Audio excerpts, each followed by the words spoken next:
कैसे हो आप लोग। उम्मीद करता हूँ आप और आपका परिवार बेहतर और बढ़िया होगा और सीटेट की तैयारी आपकी बहुत अच्छे से चल रही होगी। शुरू करते हैं आज की क्लास। पहला प्रश्न है, निम्नलिखित में से कौन सा जानवर आलसी प्रवृत्ति का पाया जाता है। सीटेट के अंदर चाहे वो 1 to 5 की बात करें, 1 से 5 की बात करें, 6 to 8 की बात करें, ये क्वेश्चन ज़्यादा से ज़्यादा बार पूछा गया है और सीटेट इसको पूछता है। NCERT 2 बेस्ड क्वेश्चनों को हम देखेंगे क्योंकि NCERT से ही क्वेश्चन पूछे जाते हैं। तो कौन सा जानवर आलसी प्रवृत्ति का पाया जाता है। स्लॉथ आलसी प्रवृत्ति का जानवर पाया जाता है, तो स्लॉथ बिल्कुल राइट आंसर हो जाएगा। 2 नंबर क्वेश्चन देखेंगे, कौन सा पक्षी अपनी गर्दन को 360 डिग्री तक घुमा सकता है। 360 डिग्री तक कौन सा पक्षी घुमा सकता है। 360 का मतलब 90, 90 और 90 और 90, यानी कि चारों दिशाओं में। दिशाएं कितनी होती हैं? 4, पूरब, पश्चिम, उत्तर, दक्षिण। ये चारों दिशाओं में अपनी गर्दन को यानी कि 360 डिग्री तक घुमा सकता है। तो कौन घुमा सकता है? उल्लू घुमा सकता है। 3 नंबर क्वेश्चन देखेंगे, भारी वर्षा वाले क्षेत्रों जैसे असम में रहने वाले ग्रामीण लोगों को अपने घर किस प्रकार के बनाने चाहिए। बात किसकी हो रही है? पूर्वोत्तर राज्य असम की बात हो रही है। असम की बात हो रही है यहाँ पर कि बांस के घर बनाना चाहिए या बांस के खंभों पर ढालू छत वाले घर बनाना चाहिए या मिट्टी और फूस के बने घर होना चाहिए, सपाट छतों वाले लकड़ी के घर होना चाहिए। आंसर क्या हो जाएगा? बी बिल्कुल राइट आंसर हो जाएगा।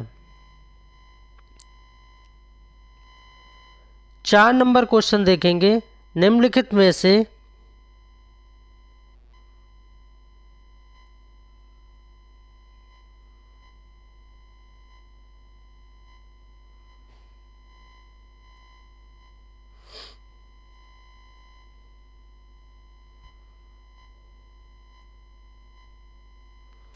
निम्नलिखित में से कौन सा कथन सही है। यहाँ पर कथन सही बताना है, ट्रू स्टेटमेंट बताना है। असम में भारी बारिश होती है, मकान जमीन से लगभग 10 से 12 फीट ऊंचे बनाए जाते हैं।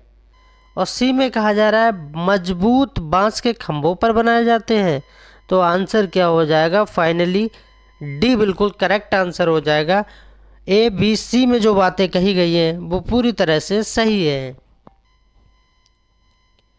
5 नंबर क्वेश्चन देखेंगे, समता के अधिकार का उल्लेख संविधान के किन अनुच्छेदों में मिलता है। अनुच्छेद 14 से 18, अनुच्छेद 25 से 28, अनुच्छेद 23 से 24, अनुच्छेद 19 से 22। किस अनुच्छेद में मिलता है? अनुच्छेद 14 से 18 की बात होती है। ये आपको याद रखना है। ए आंसर बिल्कुल सही हो जाएगा। 6 नंबर क्वेश्चन देखेंगे, एशिया का सबसे बड़ा पशु मेला कहाँ लगता है। एशिया का सबसे बड़ा पशु मेला कहाँ लगता है? सोनपुर, पुष्कर, हरिद्वार, नासिक। तो कहाँ लगता है? सोनपुर में लगता है। सोनपुर को याद रखना है।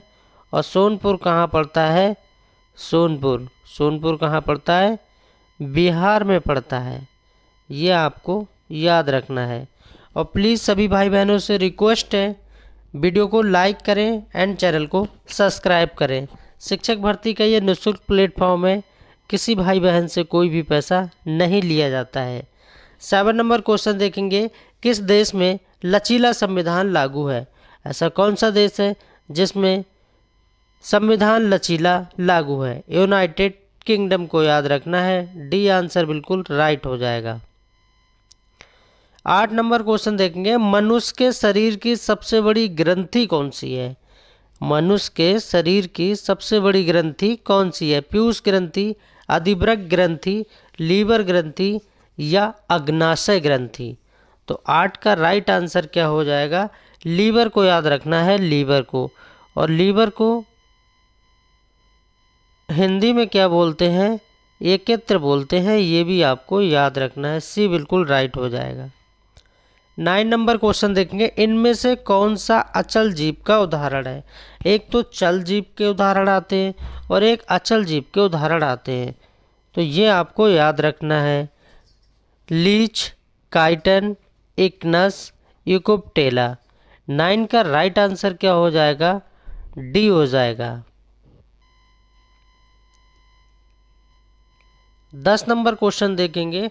पादप हार्मोन जो फलों को पकाने में सहायता करता है, पादप हार्मोन जो फलों को पकाने में सहायता करता है, जिबरेलिन, साइटोकाइनिन, इथाइलिन या इनमें से कोई नहीं।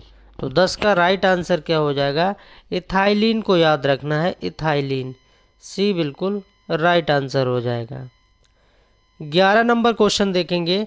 अनुच्छेद 356 का प्रथम प्रयोग कब और कहाँ हुआ था? दोनों बातें पूछ ली हैं कि अनुच्छेद 356 यानी आर्टिकल 356 का प्रयोग कब और कहाँ हुआ था? केरल 1959 में हुआ था, जम्मू कश्मीर 1956, मध्य प्रदेश 1957, पेप्सू जो कि पंजाब में पड़ता है 1951 से 52 के बीच। आंसर क्या हो जाएगा? पेप्सू पंजाब में हुआ था 1951 से लेकर 52 तक। और एक क्वेश्चन और बनता है कि प्रथम पंचवर्षीय योजना कब से कब तक चली थी?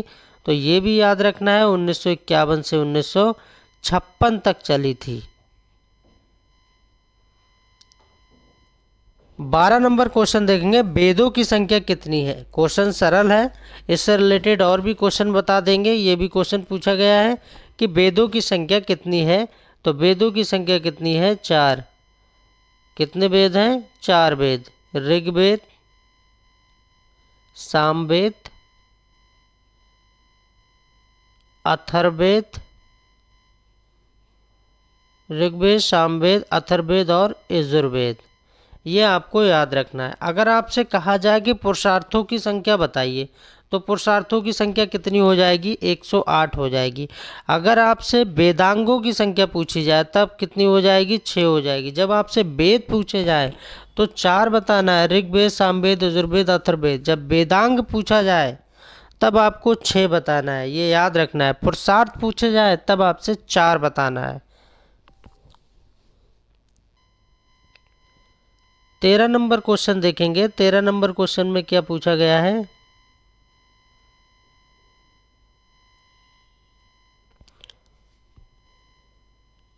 निम्नलिखित में से कौन सी रणनीति भोजन थीम को पढ़ाते समय पूछताछ को बढ़ावा देती है?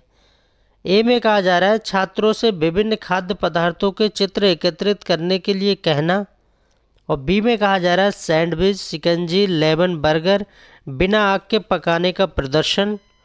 और सी में कहा जा रहा है छात्रों से उनके परिवार के सदस्यों की खाने की पसंद का पता लगाने के लिए कहना। और डी में कहा जा रहा है भारत के विभिन्न क्षेत्रों में खाए जाने वाले विभिन्न परिरक्षित खाद्य पदार्थों के चित्र को दिखाना। आंसर क्या हो जाएगा? सही आंसर हो जाएगा सी, छात्रों से उनके परिवार के सदस्यों की खाने की पसंद का पता लगाने के लिए कहना। इससे बेहतर और कोई आंसर नहीं हो सकता। 14 नंबर क्वेश्चन देखेंगे। इसमें क्या पूछा जा रहा है? एक ईवीएस शिक्षिका अपने छात्रों से सोचने और जवाब देने के लिए कहती है कि हम सर्दियों के दौरान ऊनी कपड़ों में क्यों सहज महसूस करते हैं। इस तरह का प्रश्न क्या है? अभिसारी प्रश्न आएगा ये, या विश्लेषणात्मक प्रश्न आएगा, या अभिसारी प्रश्न आएगा? अभिसारी अपसारी दो जगह लिख गया है, कोई बात नहीं, एक जगह अपसारी कर लेते हैं। यह तथ्यात्मक प्रश्न। तो 14 का राइट आंसर क्या हो जाएगा? विश्लेषणात्मक प्रश्न हो जाएगा। बी बिल्कुल राइट आंसर हो जाएगा। 15 नंबर क्वेश्चन देखेंगे। प्रत्येक परिवार में सदस्यों की संख्या और पानी में अनुमानित मात्रा की खपत का पता लगाने के लिए छात्र अपने घर और पड़ोस में एक सर्वेक्षण करते हैं। इस गतिविधि के माध्यम से कौन से कौशल और कौन सी प्रक्रिया विकसित की जाती है? ए में कहा जा रहा है प्रश्न पूछना, प्रयोग करना, पर्यावरण के प्रति संवेदनशीलता। और बी में कहा जा रहा है पूछताछ, परिणाम निकालना, अभिव्यक्ति। और सी में कहा जा रहा है परिकल्पना, परिणाम निकालना, अभिव्यक्ति। और डी में कहा जा रहा है अनुमान, प्रयोग और अवलोकन। तो 15 का राइट आंसर हो जाएगा पूछताछ, परिणाम निकालना और अभिव्यक्ति। बी बिल्कुल राइट आंसर हो जाएगा। काफ़ी क्वेश्चन बन जाते हैं। मैंने यहाँ डिटेल में क्वेश्चन लिए हैं, पढ़ेंगे मनाली के बारे में जो कि हिमाचल प्रदेश में पड़ता है, इससे क्वेश्चन बनते हैं। तो डिटेल में चीज़ें समझ लेंगे क्योंकि बाद में शॉर्ट क्वेश्चनों को लगाएंगे। मनाली एक पहाड़ी इलाका है। मनाली कैसा इलाका है? तो ये एक पहाड़ी इलाका है। यहाँ की विशेषता क्या होती है? मनाली में यहाँ भारी बारिश होती है और बर्फबारी भी होती है। एनसीईआरटी जब क्वेश्चन सीटेट बनाता है तो कूट में क्वेश्चन बनाता है तो आपसे फैक्ट के रूप में पूछता है। तो ये सारी बातें पता होना चाहिए, तभी आप एक अच्छा स्कोर कर पाएंगे। मकान पत्थर या लकड़ी के बने होते हैं जिनकी छतें तिरछी होती हैं। तो ये विशेषताएं कहाँ की है? ये मनाली की है जो कि हिमाचल प्रदेश में पड़ता है। अब पढ़ते हैं राजस्थान। आरजे को पढ़ते हैं। राजस्थान से भी क्वेश्चन बनता है कि राजस्थान में वर्षा बहुत कम होती है। अधिकतर लोगों को ये बात पता होगी कि राजस्थान में वर्षा बहुत कम होती है। घर मिट्टी के बने होते हैं, ठीक है। घरों की दीवारें काफ़ी मोटी होती है, ऐसा भी कहा जा रहा है। इन दीवारों पर मिट्टी का प्लास्टर किया जाता है। जो दीवारें होती हैं उन पर मिट्टी का प्लास्टर किया जाता है। और छतें जो होती हैं वो कटीली झाड़ियों से बनी होती हैं। कश्मीर से भी क्वेश्चन बनता है। कश्मीर के बारे में देख लेंगे। मकान पत्थर को काट कर बनाए जाते हैं और एक के ऊपर एक रख कर मिट्टी से ढके होते हैं। कुछ पुराने घरों में एक विशेष प्रकार की खिड़की होती है जो दीवार से निकलती है, जिसे क्या कहते हैं? डब कहते हैं। ये याद रखना है आपको। और श्रीनगर में डोंगा हाउस बोट को डल झील और झेलम नदी में देखा जाता है। अंदर से ये बिल्कुल अलग अलग कमरों वाले घर होते हैं, ये आपको याद रखना है। लद्दाख से भी क्वेश्चन बनता है। लद्दाख के बारे में पढ़ लेते हैं, कई बार पूछा गया है लद्दाख। लद्दाख को भी याद रखना है, लद्दाख से क्या क्या क्वेश्चन बनते हैं। और प्लीज़ वीडियो को लाइक ज़रूर करें सभी भाई बहन। लेह में घरों में 2 मंजिलें होती हैं। बात हो रही है लेह की, तो लेह में जो घर होते हैं उसमें कितनी मंजिल होती है ये आपसे पूछा जाएगा, तो 2 मंजिल होती है। भूतल यानी ज़मीन की बात हो रही है, अंडरग्राउंड की बात हो रही है। भूतल में खिड़कियां नहीं होती हैं, उसमें कोई खिड़की नहीं होती है। भूतल जानवरों के लिए और आवश्यक चीज़ों के लिए भंडारण के लिए रखा जाता है। विभिन्न मंजिलों तक पहुंचने के लिए लकड़ी की सीढ़ियों का उपयोग किया जाता है। जैसे कि 4 मंजिल मकान बनवा लिया तो आगे की जो 3 मंजिल है फर्स्ट को छोड़ के ऊपर की जो 3 है तो उन पर जाने के लिए लकड़ी की सीढ़ियों का प्रयोग किया जाता है। बात हो रही है लेह लद्दाख की। छत उनके घर का सबसे अहम हिस्सा होती है। गर्मी के मौसम में लोग कई फलों और सब्जियों को छत पर सुखाते हैं। जो गर्मी का मौसम आ जाता है उसमें फल और सब्जियों को छत पे सुखाते हैं और सर्दियों के लिए स्टोर करके रखते हैं, यानी इकट्ठा करके रखते हैं सर्दियों के लिए। और क्या क्या विशेषताएं हैं? घर पत्थरों से बने होते हैं जिन्हें एक के ऊपर एक रखा जाता है। इन घरों की दीवारें मिट्टी और चूने की मोटी परत से ढकी हुई होती हैं। घर अंदर से एक शेड जैसा लगता है जिसमें ढेर सारी घास रखी हुई होती है। एक सपाट मजबूत छत बनाने के लिए मोटे पेड़ के तने का उपयोग किया जाता है। वीडियो कैसी लगी कमेंट के माध्यम से सभी भाई बहन बताएंगे। मस्त रहिए, बिंदास रहिए, खुश रहिए और तैयारी अपनी करते रहिए। मिलते हैं नेक्स्ट क्लास में। Thanks for watching. Please subscribe my channel.